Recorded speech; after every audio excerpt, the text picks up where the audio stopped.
Hi everyone and welcome. I'm joined today by Colonel Jacques Baud, a retired General Staff's Colonel and in the Swiss Strategic Intelligence Services, and also a very prolific author, as many of you have probably read at least some of his books. So yeah, welcome back to the program. Thank you for having me in your show. Thank you. So Trump tends to go a bit back and forth. He seemingly genuinely wants to end this proxy war, but he doesn't seem to be making any headway. So he speaks about this being Biden's war, but he continues more and more along the same path. Now, I fully appreciate the dilemma that is he needs to continue the military pressure on Russia, so Russia will also accept some compromise and make some concessions.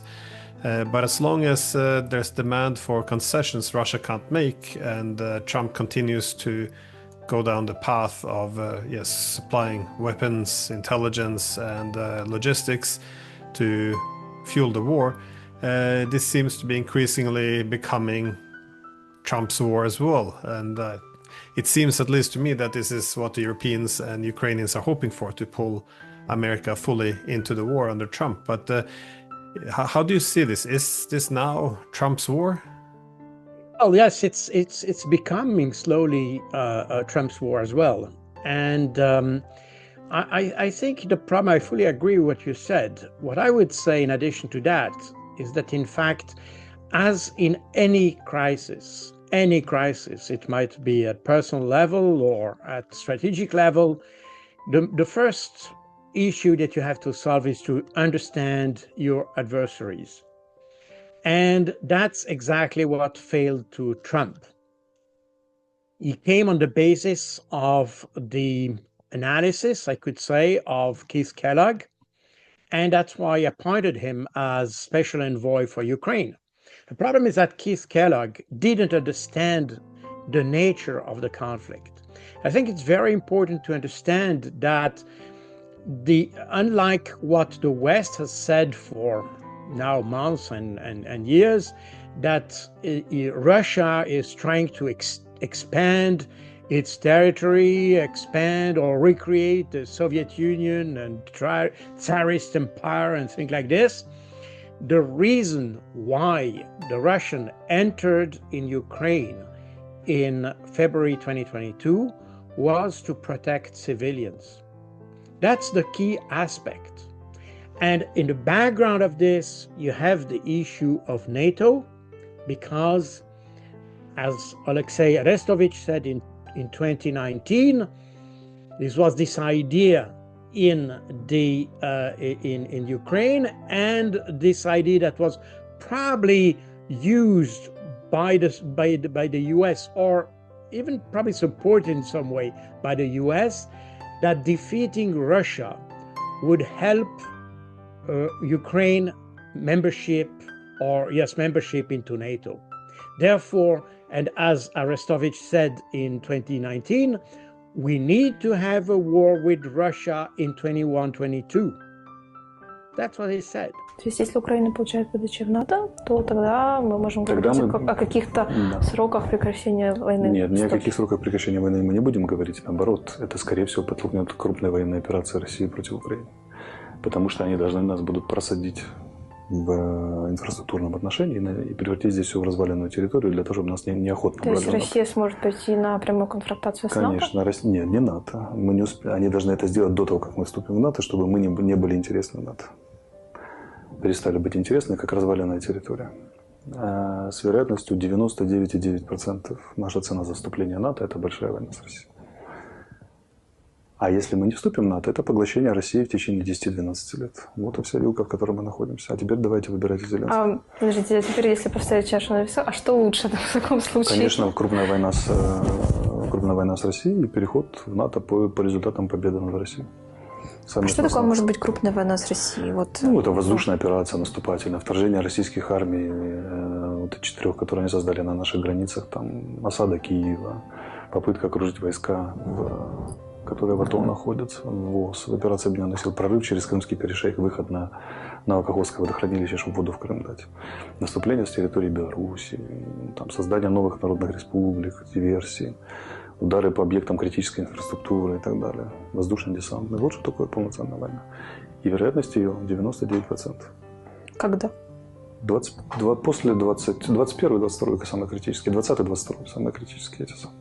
And remember, the Arestovich today has become an opponent of Zelensky, but at that time he was the personal advisor of Zelensky.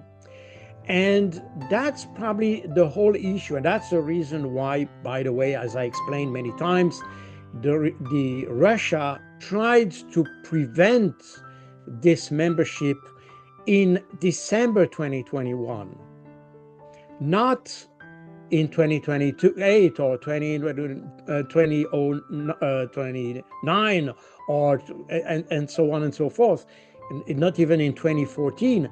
It was in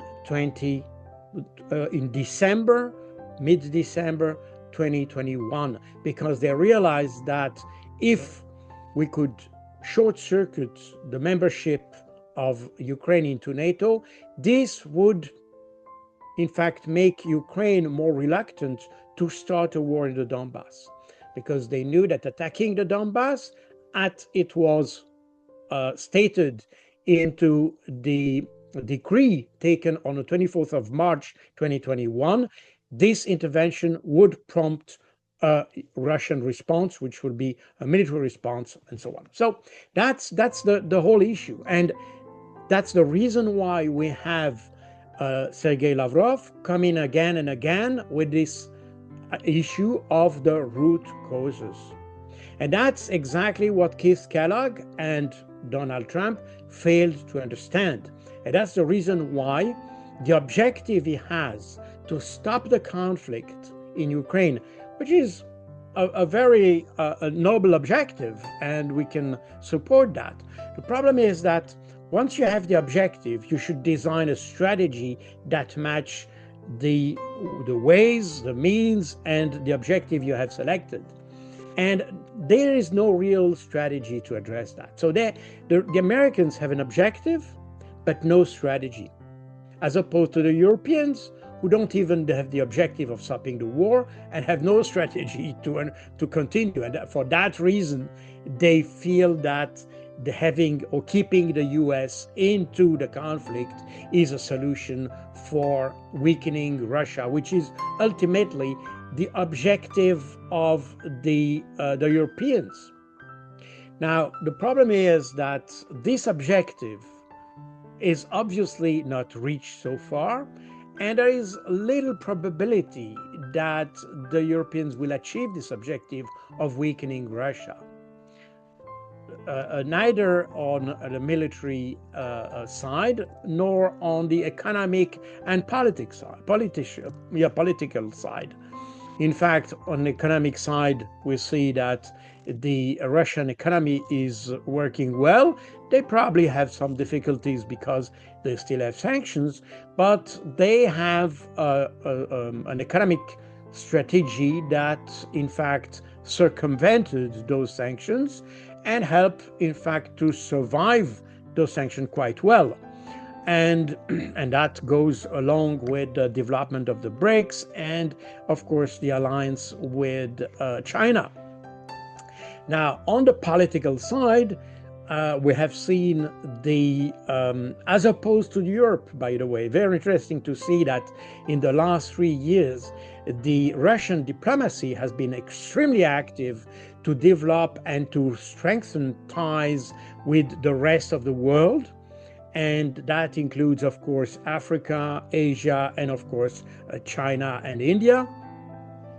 Meaning that the Russians have not remained focused on the Ukrainian conflict, as opposed to the Europeans, who remain politically, diplomatically, and I would say even economically, it's another issue. Probably they don't have any focus, but politically and diplomatically, they are totally focused on the Ukrainian conflict. As a result, they find themselves quite orphan of a strategy, orphan of objectives, and that's the reason why seeing the U.S. trying to leave the boat is something that is totally unbearable for the European policy, and that's a problem. You say that the Kellogg's effectively of the West, they do not understand Russia, but is this out of dishonesty or lack of a better word, stupidity? Again, I don't want to use strong language, but for example, in March of 2022, Newsweek, they reported about a YouGov poll in which they found that a majority of Republicans, that is 52% of Republicans, believed that Russia was a communist country. I mean, more than 30 years after the collapse of the Soviet Union, they thought that Russia was still communist, a majority of them. I mean, it does, again, I hate to use strong language, but this was a similar theme they had at the beginning of the Iraq War, where they had polling on the eve of the US invasion of Iraq, and you found, I think at that point as well, there was a majority of Americans who believed that yes, Saddam Hussein had been involved in the September 11 attacks.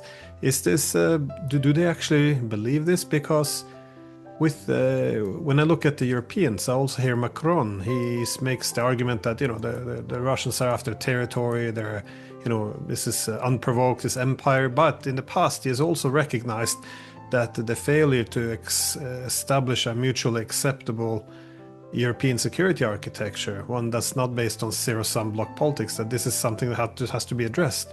I think the phrase has been used, if we create a Europe without Russia, it would unavoidably become a Europe against Russia. So how can you go from this and then say, well, this came out of nowhere, this is just imperialist Russians hungry for territory? Again, is this I'm really genuinely struggling sometimes to see if this is dishonesty or well, let's call it ignorance as a more polite word. It's both, in fact. There is a part of dishonesty and a part of ignorance. And don't underestimate ignorance, because I'm not sure our politicians at large are well educated. They might have academic degrees, but I'm not sure they are educated in the sense that when you are in a conflict, one of the golden rules is to listen to what your enemy is saying. Regardless of what is your position, whether you may be a party of the conflict or you might be outside of the conflict, such as a mediator, and I have played that role in several smaller conflicts in Africa to mediate some conflicts, and this is always the same thing. You cannot just approach a conflict just with preconceived ideas or just your own ideas or simply with the ideas of one of the parties. You need to approach a conflict with let's say the whole picture, not just a part of the picture. And that's very true. Military know that, because when you start to fight, when you start the battle, you need, as Winston Churchill used to say, that sometimes the commander has to take into consideration the enemy. And that's exactly the problem you have. I mean, in the military, we know that, because you cannot fight without an enemy, and you cannot fight if you don't understand what the enemy is doing. Therefore, you have to understand exactly what his intents are and things like this. At tactical level, it's rather, with some caveat here, but it's rather easy to do it. At strategic level, it's something else. You need to have a deeper knowledge of mindsets, politics, culture, different aspects that come into the game when it comes to conflict. But nevertheless, what you need to have, and that's absolutely, there is no substitute for that. You need to understand what your adversary wants, exactly what he's aiming at. And that has not been done in Europe. We keep, and we it's satisfying to have the Russians as communists. And if you read articles, I think it's not isolated case when people speak about commies when they talk about Russians, because they still consider them as a communist. And I think it's also part of this imaginary understanding of the Russians and Soviets. And when you listen to commentators, especially in France, they mixed up Soviet and Russians. They think that the thinking exactly the same, the doctrine is exactly the same.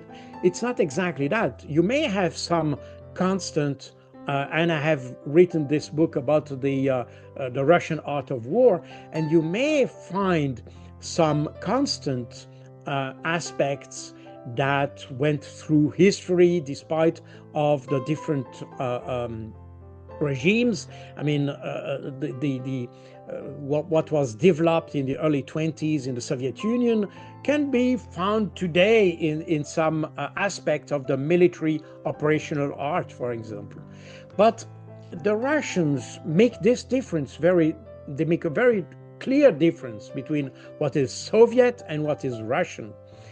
Now we play with that, and we see that in Ukraine, by the way, because there is a standing confusion between the Soviet times and the Russian times.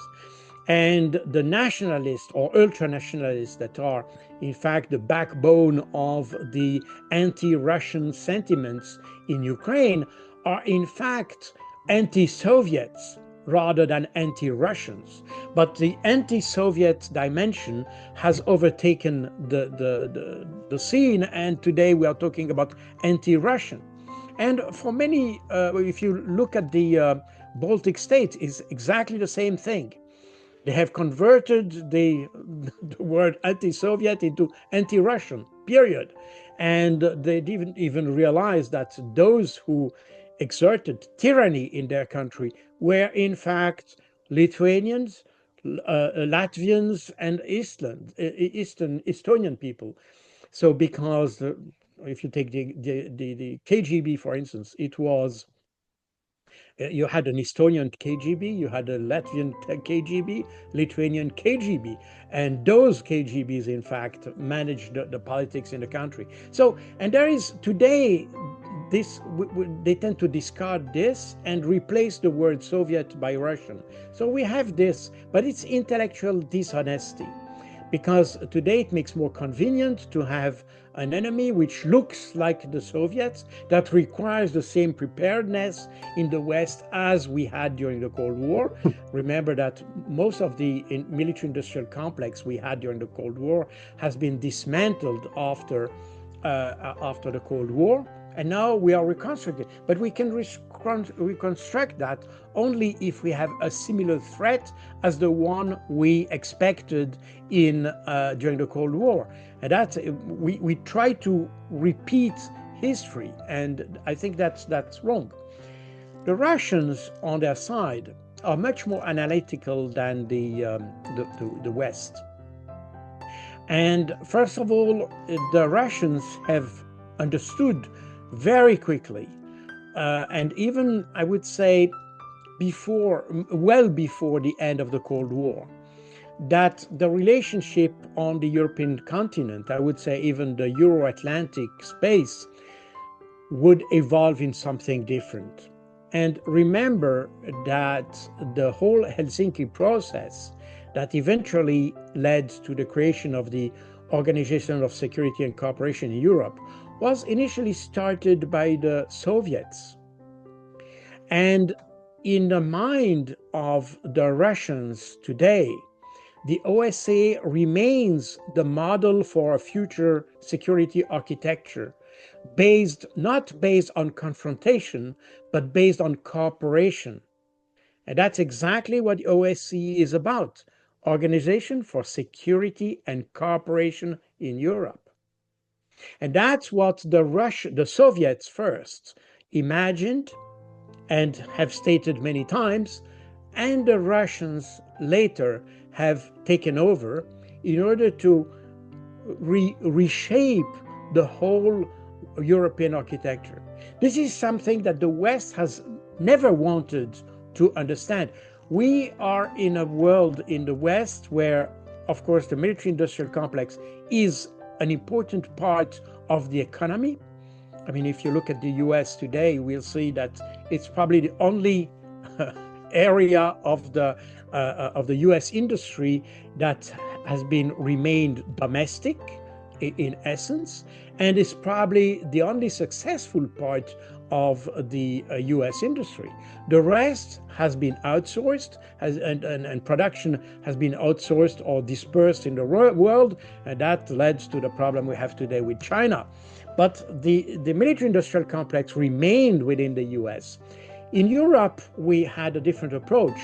We had this idea that we should take on the dividends for peace, and therefore we should disband the military-industrial complex, which was partly done in most countries, and instead investing in other type of technologies. That's the reason why today we see that suddenly the West realized that it has no military-industrial complex anymore. I mean, the West, the European, and now they try to reconstruct it on a very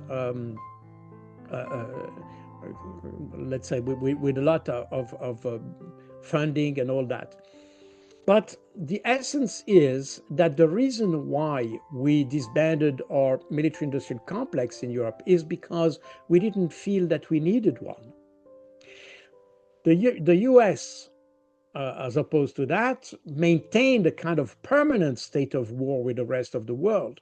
They managed to have war all over the world, and thus maintaining their military-industrial complex. While in Europe, we didn't want to expand that. It was not really what we wanted. It's today that changed with Ursula von der Leyen and so on. We had, let's say, and probably with the influence of what Donald Rumsfeld called the New Europe, which is essentially Eastern Europe, today with Poland, Baltic states, and so on, Romania, Slovakia, Czechia mainly, Slovakia a little bit less today, but nevertheless, this New Europe was this Europe that would require to have an enemy. And in fact, I spent 5 years within NATO, and I could see the influence of the New Europe in the thinking that you have within NATO. Because in NATO, when you talk, and when I talk to my peers, basically other colonels, so that's a rather high level in NATO, by the way. And when we talked about the situation, we could see a difference between the French, Italian, even British, by the way, or Germans, as it comes to international relations, whereas the Eastern European countries had a much more aggressive stance towards Russia and all that. So we see that NATO is very strongly influenced by those countries, and it's probably not a coincidence that you have Kaja Kallas as member of one of the smallest country of the European Union, which is nevertheless leading the foreign policy of the European Union. So that shows the importance of this, and that's a massive change in the whole both European and NATO mindset, and that changed our perspective. So today we feel that we have an enemy, which is Russia, and suddenly this Russia, which used to be weak, bad led, no weapons, no ammunition, and things like this for 3 years, today has become the first military threat to Europe, and therefore we should have 800 billion euros to reconstruct a military-industrial complex. So there is a lot of intellectual dishonesty into that. We see that how to say that? Politics, in fact, takes over the facts. And the strengths of the Russians so far had been not to fall into that trap and to remain in an analysis of the situation that remains strongly based on facts. And I could see, when I see the reports from the Russian intelligence and I compare them with the reports from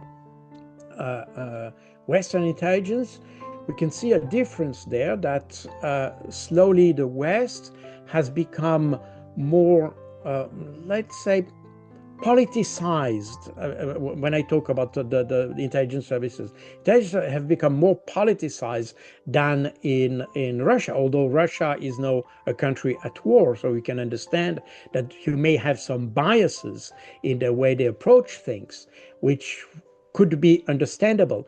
But nevertheless, you can see that they have a very, let's say, candid approach to the West, while in the West we tend to have a very strongly biased approach to the West.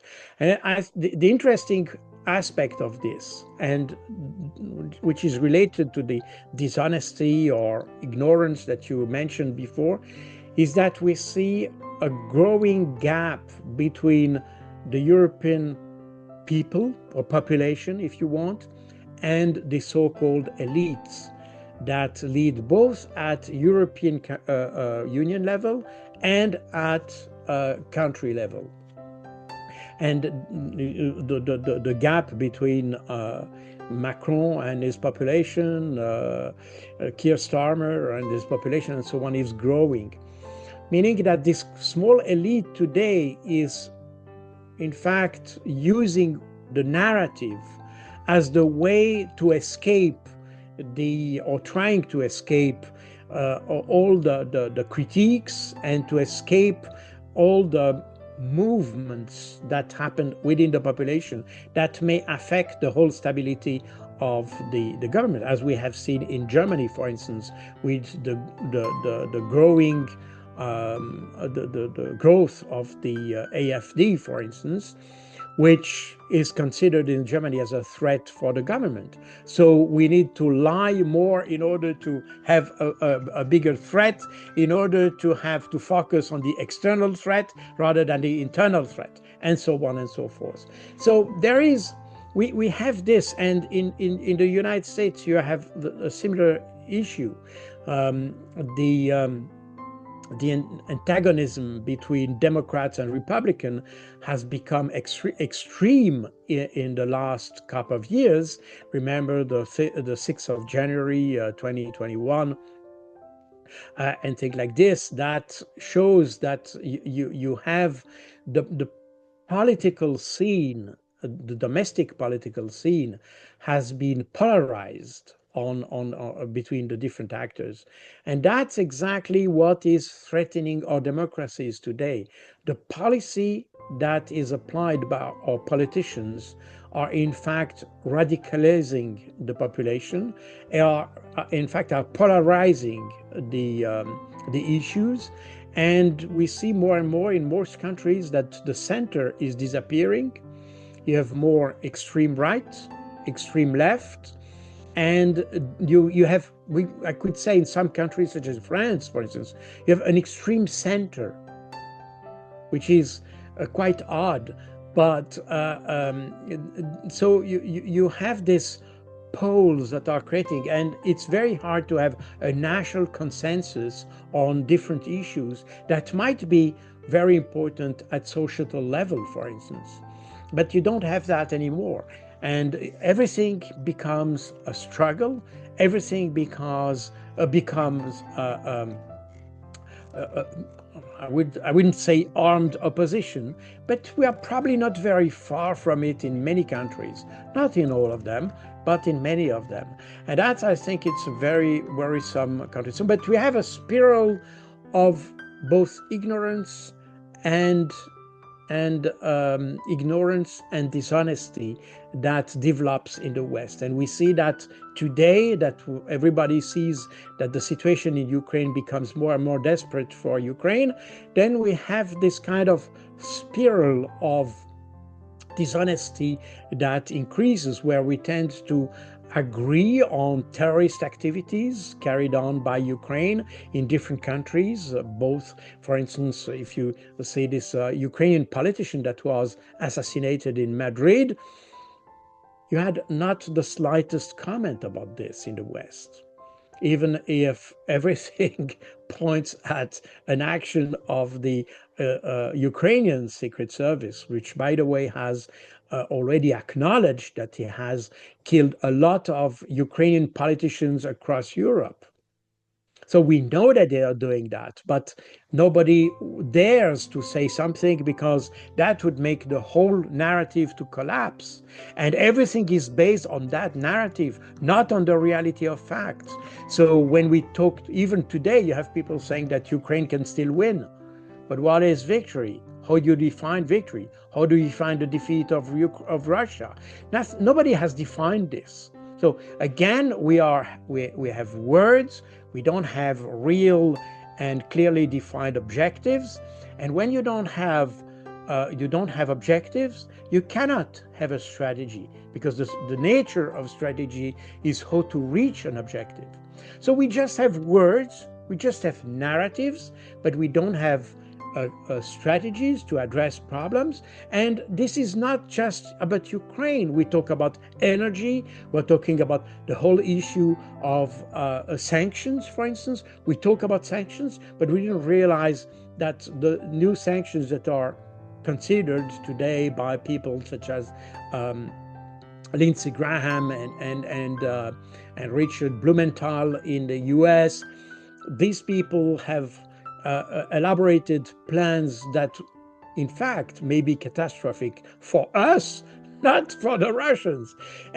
But nobody realized this, because we are beyond facts. We are beyond facts. We are beyond reality. We are living today, and we have a polity in the West, especially in Europe.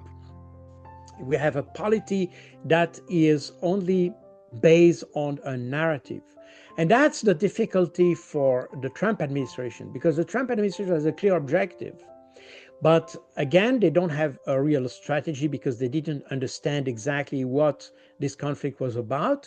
And they have no way to embark the Europeans into that strategy, because they don't have one.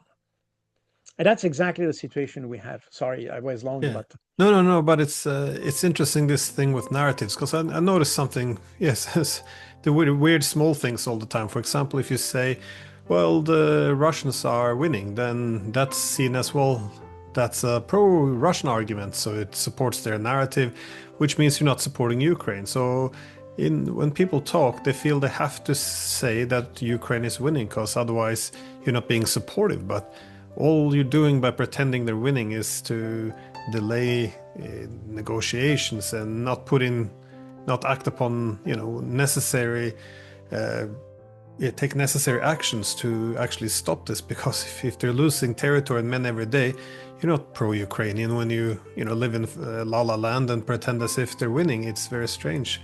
But there's also this interesting thing, as you spoke about the OSCE, that we also can't admit that the Russians were pushing for such an inclusive security architecture, because this is seen as then supporting the Russians. But from 1975, when we had this Helsinki Accords, this was supposed to be the foundation of cooperation between East and West.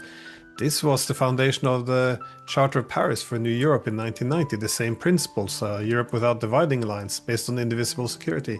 And that was also the foundation for the OSCE. Now, as you also said, when the Americans realized the OSCE is not great for accommodating American hegemony, they instead went for NATO expansion. But after the Russians understood the OSCE would not lay the foundation for New Europe, Yeltsin asked to join NATO. Putin asked about possibility to join NATO. They under was it under President Medvedev in 2008, they called for a new pan-European security architecture. Putin in 2010 asked for a EU-Russian union. I mean, they did over and over again, and it was our side that said, no, we will stick with bloc politics. We will expand the military bloc closer towards your borders, even though it will result most likely in conflict. And this is what perplexes me, because it seems that the Europeans, we pushing European security architecture that more or less logic dictated had to end in conflict at some point, as George Kennan and others recognized. Yet we didn't prepare for this war. We demilitarize while we set ourselves on a collision course, which is strange. And I feel we're doing something similar as we speak. That is, there's this escalation of the NATO-Russia conflict, not only the recent threats by, for example, Merz in Germany, that will now start engaging in more direct attacks on Russia by actually using the Taurus missiles to strike deep inside Russia, which would be, I guess, reasonable for the Russians to argue that this would be a German attack on Russia. But we also see, Finland joining NATO, the US building military base across Scandinavia. They want the logistics so they can bring American troops quickly to the Russian borders. And now, of course, how would the opponent react? Well, the Russians have revived the Leningrad military district. And now we see people saying, well, the Russians are being aggressive. But also this idea that we can seize the Russian, what we call the shadow fleet. Now the Russian Navy is increasing its presence in the Baltic Sea to assist or to protect its commercial vessels. And again, this is seen as something aggressive. It's just extraordinary. That is, if you recognize the security competition and the security dilemma, then none of these things that happened should have been a surprise. The whole idea that more weapons is more security is not always the case. But what are we doing in Europe then? Do the Europeans no longer understand basic international security, or is this a deliberate effort to sabotage our own relations with Russia? I ask us, I saw this German TV talk show where he had I think it was a German general who argued, well, the Russians are building up a military presence close to Finland. And this was evidence that after they're done with Ukraine, they want to move on. I mean, I would hate to believe that a German general would be this misinformed. So again, are they deceiving the public, or do you have a German general actually believing that we're going to build up Finland as a front line and Russia wouldn't take any, respond in any matter? For me, I have a very hard time to make sense of these actions. Absolutely. I totally agree what you say. And a French politician, I think it was ex-Premier Minister or First Minister or Premier Minister, Prime Minister, sorry, Michel Rocard, who used to say, never underestimate stupidity. And I like that. And I think we are in this model. I think we are exactly there. When you listen to these, remember, I mean, you mentioned this general, but remember Liz Truss, as she was saying on TV that she was ready to launch a global nuclear war to destroy Russia. I mean, she was asked by the interviewer, the journalist, are you ready to launch a global nuclear war? And she said, well, global annihilation even. She said, he asked, are you ready to do it? And she said, yes. So we have people, sometimes you can ask yourself, what are they thinking about? How do they feel about the current issues that we have in Europe, and how they see the future of that? I mean, we see that obviously with, I mentioned the energy, and of course, when we talk about Nord Stream, but not only Nord Stream. Today, what we have, Ursula von der Leyen saying that the Russians decided to cut the gas. Yeah. So we have to go into literally lies in order to justify actions that we took in Europe without thinking about the consequences. And but here's the dangerous part. When they say this nonsense, the Russians cut off the energy, it wasn't us. It's almost a test of loyalty, not honesty, because no one can speak against them. Because if they speak against them, it's almost as if you're taking the defense of the Kremlin. So you can't speak against. So the loyalty test is to stand there, listen to lies and stupidity, and nod along and pretend as if this is right. Sorry for the interruption. No, absolutely. You're absolutely right. And that relates to what you said before, that when you say that Russia is winning, then you are pro-Russian. The problem is, as a military, you know, and if you read Sun Tzu and all that, the art of strategy, you know that the worst mistake you can make at war is to underestimate your enemy. That's the worst mistake you can make. Now, by repeating constantly that the Russians are weak, that they are unable to fight, that they lack ammunition, lack tanks and soldiers, and so on and so forth. In fact, we portrayed a picture of Russia which is actually much weaker than what it is actually. And you know, when you study, and I have written many books about this in the past, about maskirovka and the art of camouflage and disinformation in the Soviet times. The whole purpose of maskirovka is to show how weak you are when you are not. So today we are confused because we see that very little, in fact, in reality, I'm not talking about what our media say, but if you look in the if you analyze the communication, the narrative of the Russians, there is little indication that they try to show their weakness, to show that they are weak. They are not practicing maskirovka because we do that for them. That's the paradox of this situation. We have created, instead, normally we would expect the Russians to say that they are weaker than they actually are, in order precisely to have this massive force behind, and when you start attacking them, you feel that you will attack a weak enemy, and in reality it's a strong one. But that's exactly what we have done instead of what the Russians have done. We have done the Russian maskirovka, in fact, by constantly portraying the Russians are weaker than they are. And it's not just in the military term, it's also in economic terms. Coming back to the issue of gas and exports and sanctions and shadow fleet, and we still think that by imposing sanctions on Russia, they will not be able to survive. That in fact their economy is weaker than we might think. And that's exactly the opposite in reality. And that, remember, I remember on the 1st March of 2022, the Minister of Economy in France, Monsieur Le Maire, he said on radio, on the radio, it was Europe numéro 1, he said, what the aim of our sanctions is to make Russia to collapse, and that will happen within weeks.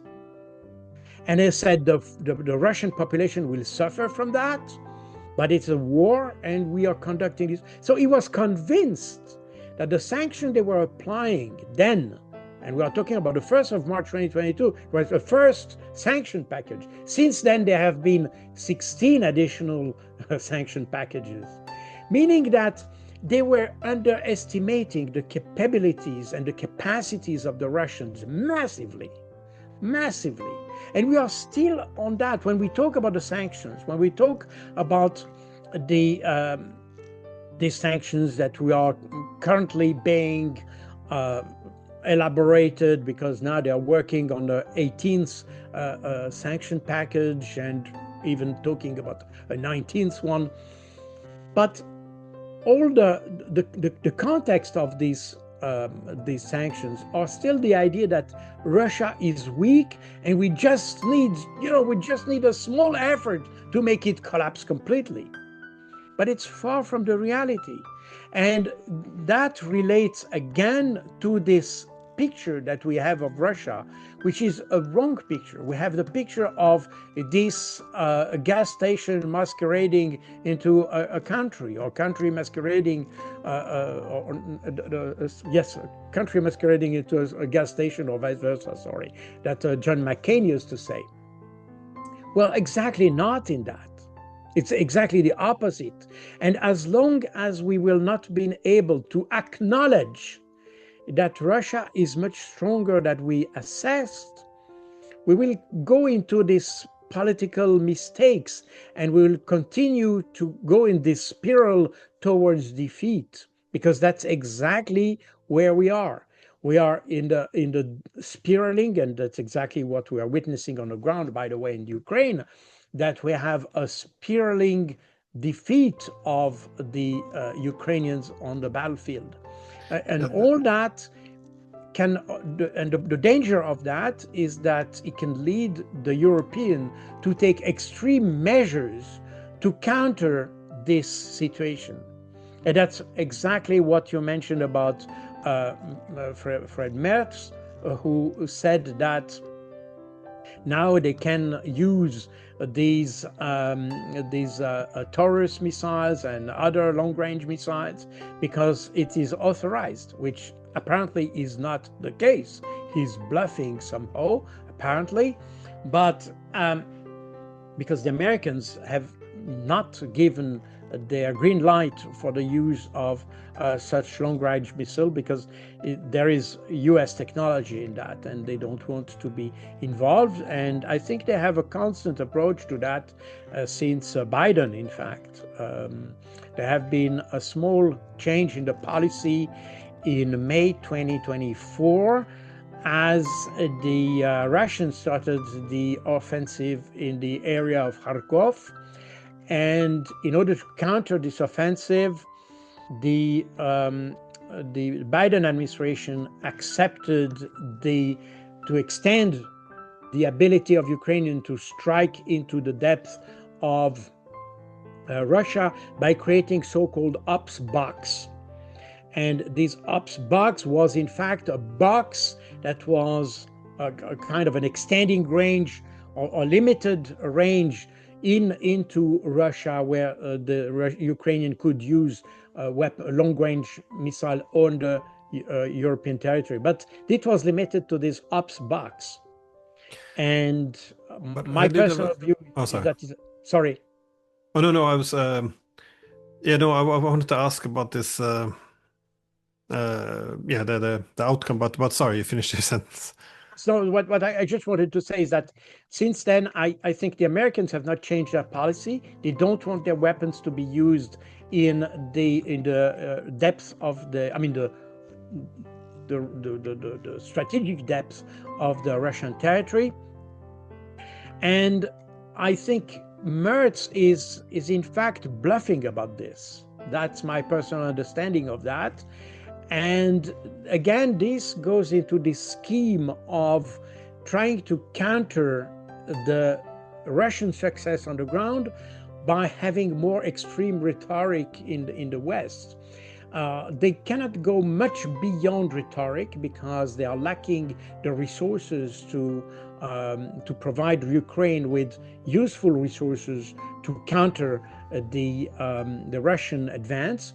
But this is the idea. So the more we go into this conflict, the more the Europeans will go on lying, on developing rhetoric, and to go on extreme measures. And we will see that they will welcome other terrorist attacks in Russia, because the whole purpose of the game is to weaken Russia again, to create a political crisis within Russia and all that. So we may have this kind of escalation, which might not be an escalation in the conventional sense of the word, but it may be an escalation in the sense of more extreme and illegal measures will be taken against Russia.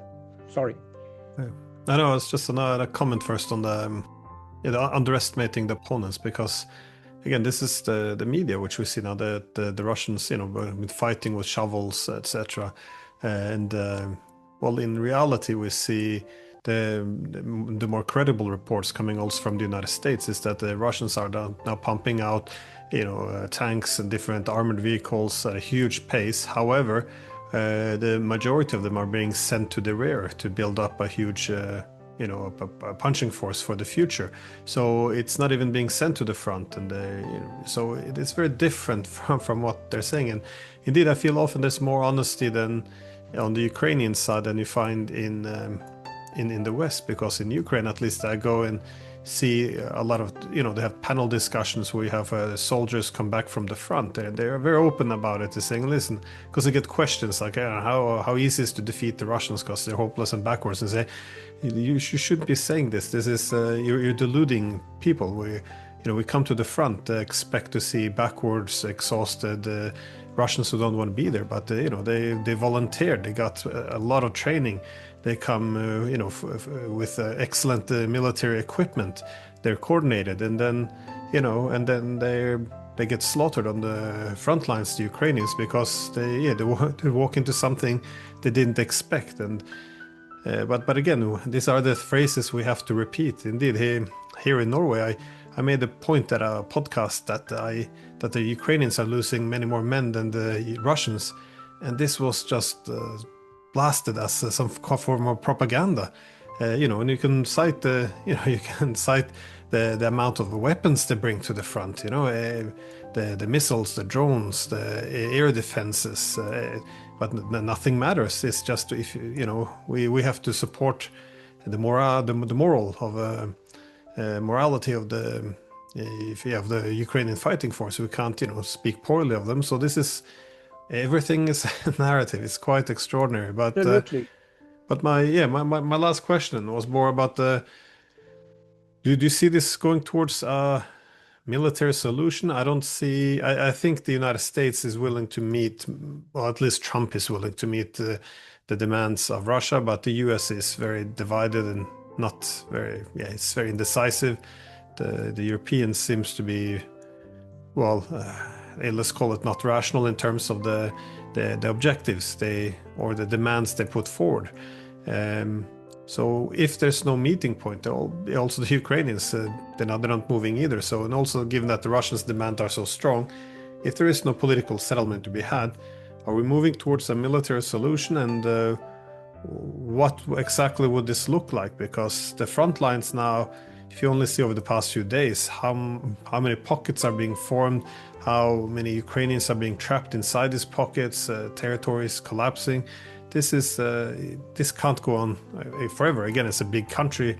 The Ukrainians keep fighting on, quite heroically, one can say, given that I thought they would have collapsed already. But how do you see this ending? In a military solution, and will the Europeans simply stand by, or if you look into your glass ball, which we don't have, what do you see happening over the next few weeks? Well, as you said, I don't have a crystal ball, but I think that everybody is striving towards a military solution. In fact, I think the Russians today are more or less, they have lost their hope that it might be a political solution. That's my personal understanding.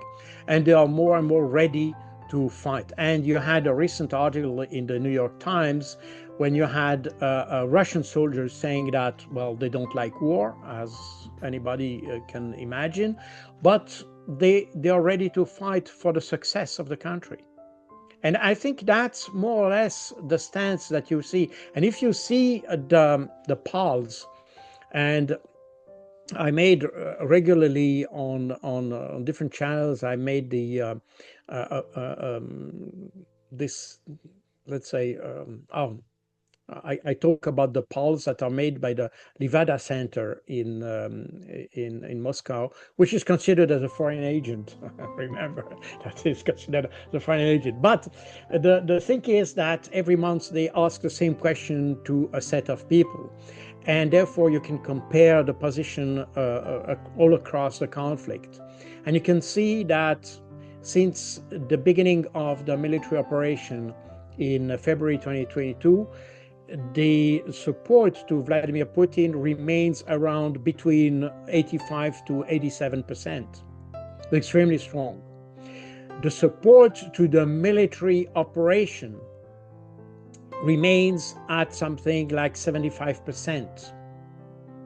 I mean, more or less constantly since the beginning of the military operation, meaning that you have you have something like 12, between 12 and 14% of the population who is not really supporting the military operation, but 75% do support the military operation.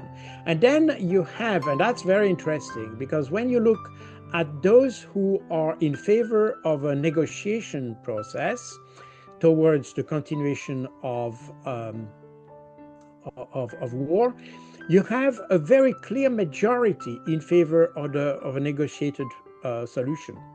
And I don't have the figures right now, but it's above 50% who are in favor of a negotiated process. And that has been more or less, you have 50% of the population who is in favor of a negotiated process, while those who are in favor of continuation of war is around 20%.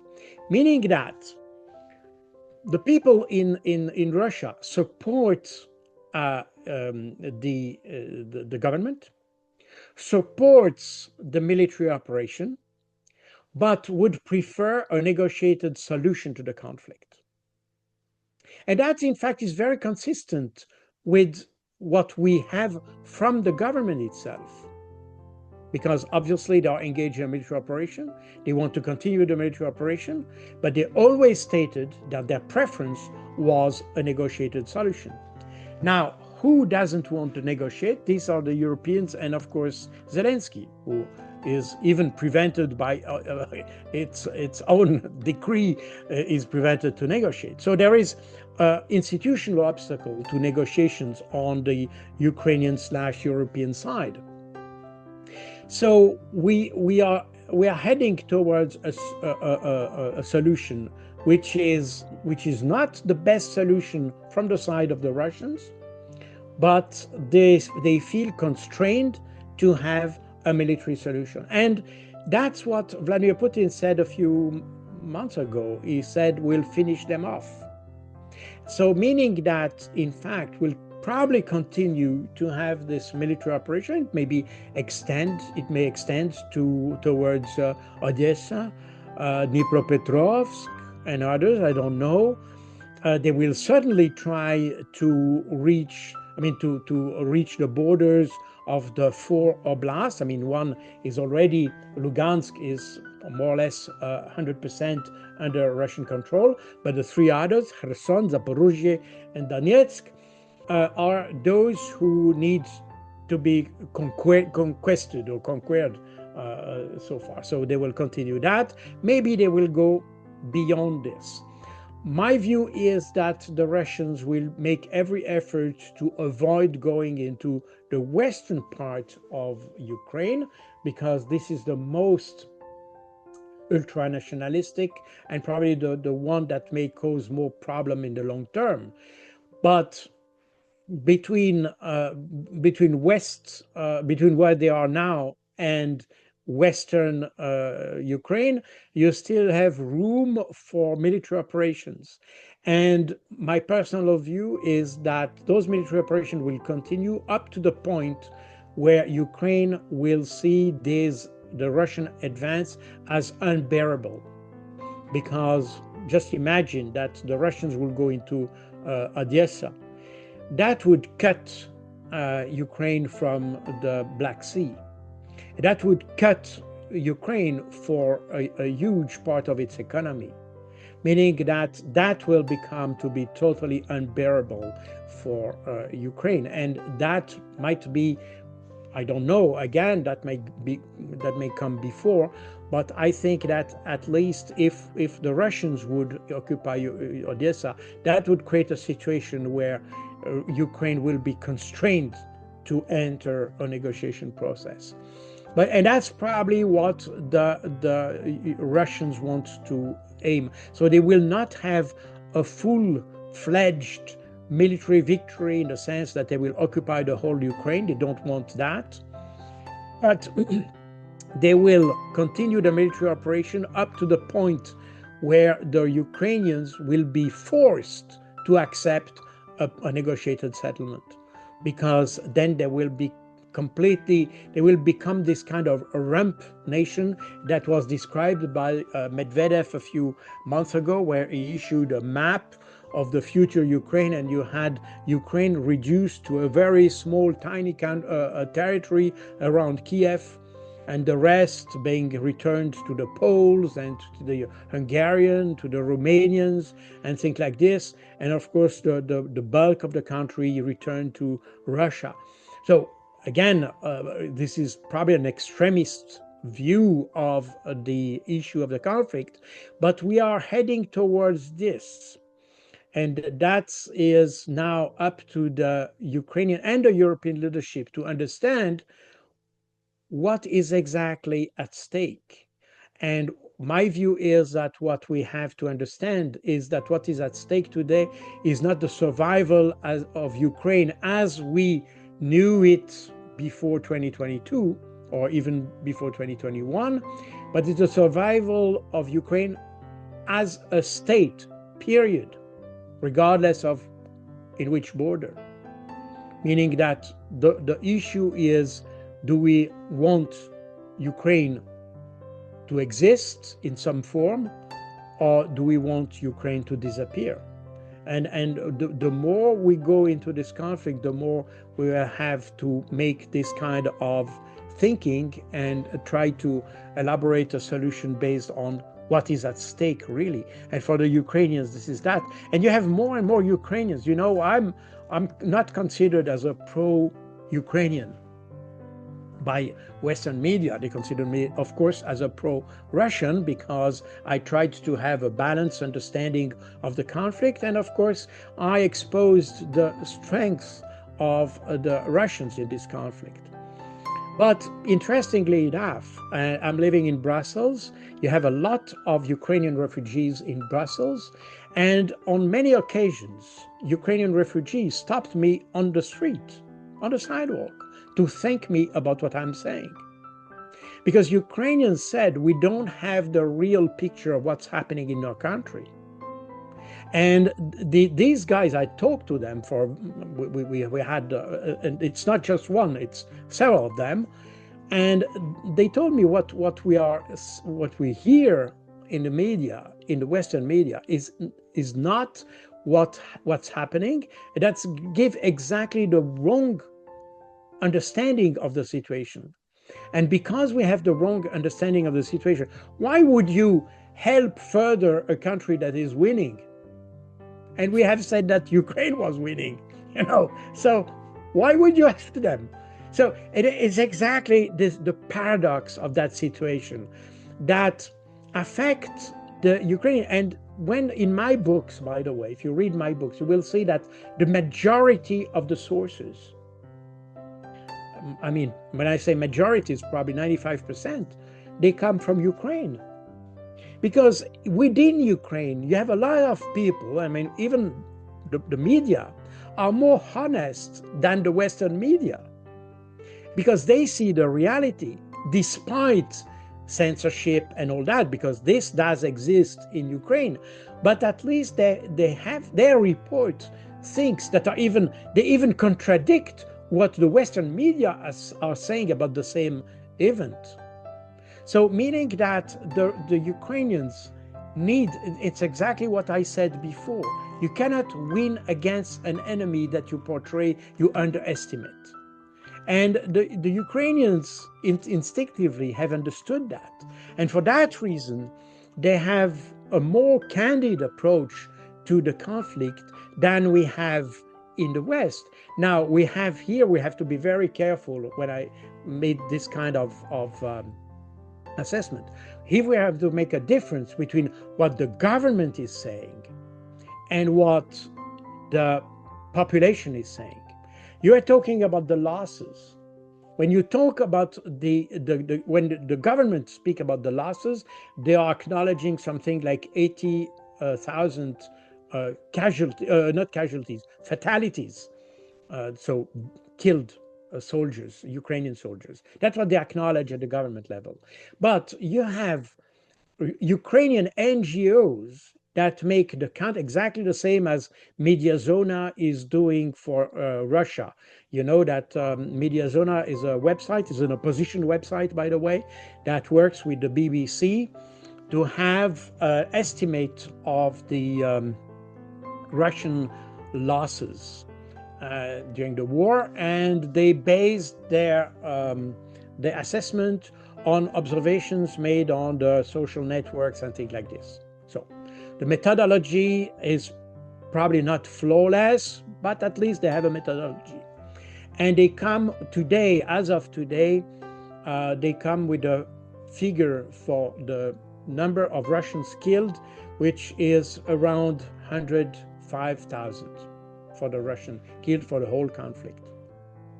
So that's an opposition media. So it has nothing to do with the Russian government. It's an opposition media. Now, if you look at the same process that has been done by Ukrainian organizations, you read for the Ukrainians killed, not casualties, killed, fatalities. There are more than 750,000 killed for Ukraine. So we have two media which are essentially not linked to the Russian government, who in fact give a figure completely different from what the Ukrainian government says, and which is repeated by our media. The reality is the reality, and we cannot solve a situation. That's a credo of all the intelligence. From the way you assess a situation derives the way you solve it. If you don't understand the situation as it is, you will not be able to solve it. And that's exactly the dilemma in which the Europeans and the Ukrainian government is today. But that explains also why you have something that nobody talks about, will be the subject of my next book, which is published next week. It is the development of a resistance, not in the Russian-occupied territories, but the resistance in the Kiev territories. And that's something nobody talks about. But you have a Ukrainian resistance against Kiev, which even is in the western part of the country, that attacks railways exactly in the same way that you had the French resistance attacking the German convoys after June 1944 in northern France and in Belgium, where the resistance destroyed the railways and derailed train and all that to avoid reinforcement and ammunition coming to the front. And the Ukrainian resistance that you have today in the era of Odessa, Nikolaev, Kiev, Kiev it's a little bit less, but in the western part, in the region of Rovno and so on, you have this resistance building up and almost daily attacking convoys of ammunition coming from the Polish border towards the front in the eastern part of the country. So, but nobody talks about it because that's definitely against the narrative that we have. And that's simply the result of having this discrepancy between what the government says about the conflict and the position and the understanding of the population. And they see that the situation, and especially with forced recruitment and all that, the discontent of the population is growing in Ukraine. And probably what the Russians are doing now by saying, okay, we'll have a military solution, that will in fact amplify this resistance within Ukraine and amplify the instability and the political crisis within what the territory which is controlled by Kiev in Ukraine. So we may have drastic changes in the coming months due to the changing situation within Ukraine, the political situation. Again, I have no crystal ball, but I think these are signs that are very interesting to observe, which are beyond what our media report. But these are facts that, again, you cannot ignore simply. Well, I've spoken to Ukrainians in this country as well who expressed that they feel they have to be a bit careful or cautious what they say, because it's also the Ukrainians who have to play the role of, wanting to fight to the last man and give us weapons, let us fight. This is the good Ukrainians, which we like. The other Ukrainians who argue that this was not ideal. They don't want to repeat the Slava Ukraini's slogans. All this, we don't really want to hear from them here. They don't fit the Ukrainian which we liked, which was also the problem before 2014. That is. Exactly. We would just want to hear from the Ukrainian who wanted to join NATO and hated Russia, even though at that time they were a minority. Absolutely. Anyways, Colonel Baud, thank you so much for your time, and hope you'll come back on the program. Thank you very much. Thank you for inviting me.